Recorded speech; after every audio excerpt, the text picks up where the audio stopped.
Who's been your favourite person to work with in your career? It's been loads. Terry Walker. Oh, jeez. Terry Walker. Working with Terry Walker, yeah, is like working with the finest brushes and oil paintings ever. Yeah. And you're just sitting. You got the French hat on and you're like, just like her voice with a beret, bruv. Her, but like, because I've got ADHD, yeah, so like sometimes when she sings, yeah, the way I'm screaming up in the studio, because I grew up with Terry, so Terry, but Terry's always been older than me. She's always been like an older sister, so she never, like, you know, I'm African, so when I'm with older people, I'm just quiet, like, do you know what I mean? So she's never seen the screaming, and sometimes she's like. Amazing voice. Guy? Terry's got a wicked voice, man. Gets is another person I really enjoy. Yeah. But he's one of my favourite grime MCs. He's probably one of my favourite lyricists in general. Yeah. Gets is also someone I really enjoyed working with. Mm-hmm. Gigs, we've never really been in the studio together, but I enjoy the process. Because with him, he's a music man. Yeah. Gigs will sit down and be like, just quiet. And when you play a banger and he just jumps out, this next person comes out, yo, blah, blah, blah, all the bridges like, blah, blah, blah. He's like, what? Or like, do you know what I mean? So like, I like that he's not too cool for school. Yeah. Like he goes, he's a very controlled mannered man, right? But not when it comes to music, which is what I need as well, man. Like, yeah, of course. And sometimes you don't get that from us. Sometimes people are too cool for school. And I'm like, okay, I understand. Yeah. But he's nice. Yeah. Yeah. So him, like those three are like my favourite artists that I've worked with. When you said like in terms of you working with gigs, yeah, because what you and Gigs done with Lot though, it was this like, how can I even explain? It's like Gigs with that kind of with a deep voice, but it felt like a kind of like a fun club banger, but it felt a bit like you can get up and dance to it. Yeah, do you know what I mean? So you said did you guys make that in the studio together? No. Okay. Me and Gigs were talking for years. He always used to be like, I don't like Frankie, man. I like what you do. Yeah. You know what I mean? And we just always used to speak. I think he just felt like, I remember one time he was just like, you're just really mature, innit? Like, I just think he just enjoyed the conversation. And at one point I'm like, bruv, we've been talking for 5 years and you're not going to get me in the studio. Are you mad? Yeah. But you called me to ask how my mum's doing. Yeah. I was a bit offended. Not fully, but I was just kind of confused. So then I think when it came to him making The Landlord, he called me up one day and he's like, you know what, you're right, we've never hanged out. Yeah. So for like 2 weeks, we hanged out. He invited me to all the studio sessions. I remember I went to a studio session with Tiny and that. Yeah. And I walked in the room. Because I know how people view me, innit? It's just like, oh, it's Donaeo. Yeah. Like, and in my head, I'm like, bruv, I know when to play background. So I just sat in the corner for 2 hours. I didn't say one word. Yeah. I could see everyone was like like half an hour later, everyone's cracking jokes. I'm just drinking my juice quietly. Because it's not Gigs is bringing me in his environment. Yes. It's not about me, it's about him, but it's also about me observing. Do you know what I mean? We went to a few shows together. We're driving around, he's playing me music. Yeah. He's telling me what his favourite songs are. Bam. I'm like, right, now I understand what you are musically. That's like some superhero shit, man. It's like you just, like you'll be with the villain and just like, I'm around you so much, just take your powers and just show you your powers, like. I'm a hero though, I'm not a villain. No, I didn't mean a villain. Yeah. But it really felt like a real superhero stuff where you just... I feel like a superhero, I'll be honest. Yeah. No, but that you have the power of kind of like, what you can do, like, you can get a hook, of Lock though, yeah.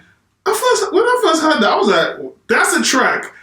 You know, sometimes I don't know if you do this, but when I listen to music, I always say everyone knows a banger the first time they hear it, bro. None of this like, don't get me wrong, I feel albums can grow on you. Yeah. But if you hear a song that is a banger, you're like, whoa, bro, let me stop you there, We need to go back to the question when you asked what my process is, because that's in there. But anyway, come back, go on. So when I'm listening to this track, I'm like, even the way that the tune starts, and I'm like, I was like, okay, all right. And then your hook, bruv, see your hook.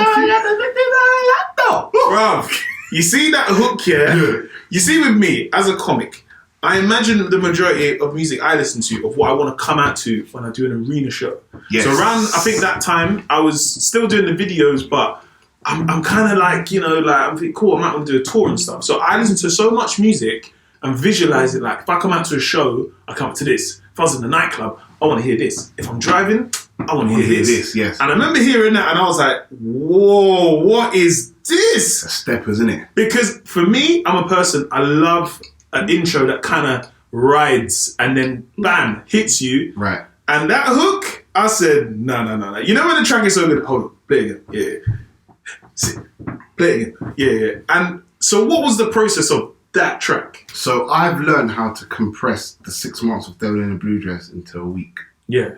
So you're with Gigs now. You've absorbed his... I've absorbed his vibes. Yeah. I've gone home and I'm making 5 beats a day. Yeah. For a week. 5 beats a day? Yeah. So there's like 20 rhythms, right? Yeah. Because I've got an idea. And I remember it was a Wednesday I made Lockdown. Mm-hmm. I'm making all of these trap, whipping excursion rhythms. Yeah. I'm fed up with this, man. It's too much. So I went into my producer bag because I'm a producer. I make that Lockdown sound. You can't get that anywhere. Yeah. I made that. Yeah. Right there, boom, boom. Yeah. I made that sound. I can tell because I'm listening to it like, Robert, and then done that from his mouth. Yeah. so I was like, I want to make what I want to make now. So I made it. Damn, I got this bitch, and I was just like, you ain't gonna want this, but cool. Go to the studio, playing tunes, everyone's chilling. Yeah. It gets to tune maybe 16, 15's what Lockdown is. Same thing you did. Ah! Damn, I got this Lockdown. I got the ditches on. That's exactly how it went. So all the men are in the studio, screaming, bro. Yeah. Everyone stopped talking as soon as the beat dropped. You know, yeah, bloody.